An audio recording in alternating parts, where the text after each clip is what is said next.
Sebelumnya, Assalamualaikum warahmatullahi wabarakatuh. Pagi anak-anak, bagaimana kabarnya? Sehat semua kan? Iya, sehat. Hari ini siapa yang tidak masuk? Ada apa enggak? Oh, nihil. Ya, nihil. Kemarin kita sudah belajar ya tentang kelarutan itu apa? Sedikit belajar. Iya, sedikit belajar ya. Apa sih kelarutan itu? Pasti udah tahu kelarutan itu apa. Nah, kemarin sudah sedikit belajar, maka sekarang ibu akan memberi tanya jawab. Jadi kalian harus menjawab sebisanya. Ibu akan bertanya nggak banyak, 3 atau 2 saja pertanyaan. Jadi kalian menjawab nanti dapat nilai. Baik. Ibu mempunyai segelas larutan gula. Menurut kalian di dalam larutan gula tersebut ada komponen apa saja? Ayo, siapa yang bisa? Iya, Dinda mau jawab? Ya, silakan. Baik, betul sekali. Jawabannya Dinda, di dalam larutan gula terdapat air sebagai pelarut dan gula sebagai zat terlarut. Betul sekali. Selanjutnya, kelarutan itu apa sih? Ayo, yang tahu siapa? Apa sih definisi kelarutan itu? Mudah sekali ini. Ayo, kemarin udah dibahas loh. Iya, Ahmad, apa jawabannya? Betul. Kelarutan adalah jumlah maksimum suatu zat yang dapat larut dalam suatu pelarut. Nah, kali ini kita akan belajar kelarutan dan hasil kali kelarutan. Di mana kelarutan itu biasa dilambangkan S dan hasil kali kelarutan itu biasa dilambangkan KSP. Nah, dibuka bukunya. Di sini kita akan membahas definisi kelarutan, hasil kali kelarutan, dan hubungan kelarutan dengan hasil kali kelarutan.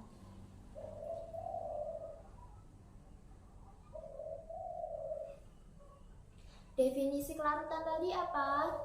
Ayo, apa tadi? Ya, kelarutan adalah jumlah maksimum suatu zat yang dapat larut dalam suatu pelarut. Biasanya dilambangkan S ya. Untuk menghitung kelarutan itu biasanya rumusnya mol per V. Mol per V. Jika yang diketahui mol, maka volumenya itu liter. Dan jika yang diketahui gram dan mr, maka volumenya itu mililiter. Jelas anak-anak? Baik. Selanjutnya hasil kali kelarutan. Nah, hasil kali kelarutan ini perkalian konsentrasi ion-ion suatu zat elektrolit yang suka larut dalam larutan jenuh. Dipangkatkan koefisiennya masing-masing, disebut hasil kali kelarutan. Misalnya, dibuka ya bukunya. Misalnya, larutan jenuh AXBY dalam air terjadi kesetimbangan sebagai berikut. Nah, reaktannya yang mana? Reaktannya AXBY dan dijadikan reaksi AX plus B ditambah YBX min. Nah, agar menjadi reaksi kesetimbangan, maka ini di bawahnya ini ada dikasih slide gitu ya. Ini melambangkan kesetimbangan. Nah, yang AXBY yang berbentuk solid ini mengartikan ini sebagai reaktan dan yang dijabarkan ini sebagai produknya. Nah, jadi harga konstanta kesetimbangan atau K dari reaksi tersebut dapat dirumuskan K sama dengan AX AY plus E dikali BX min Y dibagi reaktannya tadi. Jadi K sama dengan produk dibagi reaktan. Nah, namun reaktannya berbentuk solid, berbentuk padatan, maka reaktan sama dengan produk dikali produk. Jadi produknya ini dua produk ini jadi dikali. Nah, reaktannya ini kita mencari reaktan. Jadi produknya ini dikalikan dulu, terus kita mengetahui berapa sih reaktannya tadi. Nah, gitu ya, sudah jelas. Nah, selanjutnya harga reaktannya tadi sangat kecil karena merupakan senyawa ion yang sukar larut. Nah, jadi senyawa yang sulit untuk larut itu harga kesetimbangannya itu akan menurun, akan kecil. Oleh karena itu, harga K dianggap tetap konstan sehingga disebut tetapan hasil kali kelarutan. Tetapan ini dinotasikan dengan KSP. KSP itu apa? Solubility produk konstan. Kesetimbangan tersebut ditulis sebagai berikut. Nah, jadi rumus kesetimbangan yaitu KSP sama dengan produk dikali produk. Nah, jadi kan tadi ada reaktan, terus disetarakan menjadi produk dan produk. Nah, jadi reaktannya ini tidak usah dimasukkan, jadi hanya produknya saja yang dimasukkan dikali gitu. Jadi nanti ketemu reaktannya berapa hasilnya gitu. Sudah jelas ya. Nah, selanjutnya hubungan kelarutan dengan hasil kali kelarutan. Nah, hubungan hasil kali kelarutan dan hasil kali kelarutan ini pada larutan jenuh terjadi kesetimbangan sebagai berikut. Nah, contohnya yang tadi, apabila kelarutan AXBY atau reaktan tadi sama dengan S mol L1, jumlah mol XAY plus sama dengan XL mol L-1 dan jumlah BX sama dengan YS mol 1 hasil kali kelarutan.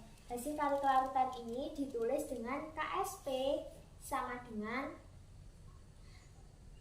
AY plus dikali BX min. Jadi disubstitusikan XS pangkat X dikali YS pangkat Y. Nah, S-nya kan ada dua, X pangkat Y dan X pangkat X. Nah, ini S-nya yang pangkat Y sama X ini ditambah saja. Jadi S-nya cuma satu, ditulis satu. KSP sama dengan X pangkat X dikali Y pangkat Y dan S dikali S X plus Y. Ya, gitu ya. Nah, terus setelah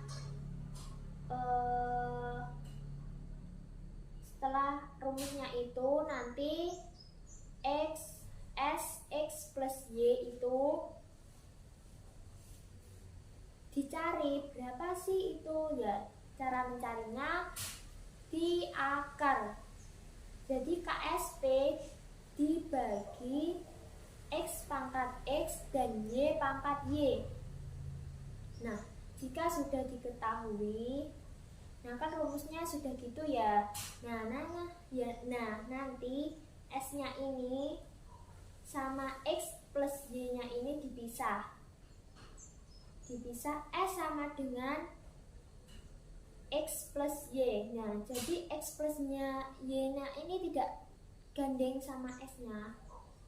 Terus KSP-nya tetap. Nah, terus dicari, dihitung hasilnya, nanti ketemu. Nah, lambang S itu sebagai kelarutan, X dan Y sebagai koefisien reaksi, KSP tetapan hasil kelarutan. Nah, makin besar harga KSP suatu zat, makin besar pula kelarutan zat tersebut. Sementara itu, makin kecil harga KSP suatu zat, maka makin kecil pula kelarutan zat tersebut. Nah, di bawah ini sudah tertera ya daftar KSP beberapa senyawa. Jadi kalau mau mencari, tinggal lihat ini. Nah, seperti ini, aluminium di hidroksida ini rumusnya AlOH3, KSP-nya 3 kali 10 pangkat minus 24. Jadi lebih mudah, tidak usah bingung-bingung mencari. Nah, contoh soal, tuliskan kesetimbangan larutan jenuh dan KSP dari AgCl. Misal, kelarutan AgCl sama dengan S mol liter pangkat minus 1. Reaksi kesetimbangan larutan jenuh AgCl sebagai berikut. Nah, tadi gimana? Reaktan, produk, dan produk. Nah, KSP AgCl sama dengan reaktan dikali reaktan sama dengan S kuadrat. Nah, sudah jelas kan? Iya. Nanti kalau kurang jelas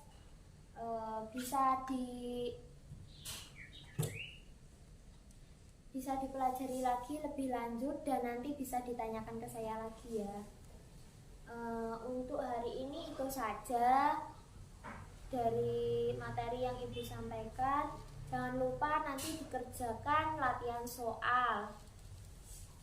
Latihan soalnya ada 6, ini dikerjakan, ini individu ya. Nah, tadi kan di materi yang apa tadi ya? Materi kelarutan. Materi hasil kali kelarutan tadi kan ada tabel. Nah, di tabel itu kan ada tulisannya tugas mengurutkan kelarutan suatu garam berdasarkan nilai KSP-nya. Nah, ini dibuat kelompok ya, satu kelompok 3 anak atau 4 anak gitu. Bisa kan ya? Setelah itu besok dikumpulkan dan dijelaskan di depan kelas pada waktu mata pelajaran ini. Baik, sekian ya dari materi yang Ibu paparkan tadi. Semoga bermanfaat. Apabila ada kurang lebihnya mohon maaf. Wassalamualaikum warahmatullahi wabarakatuh.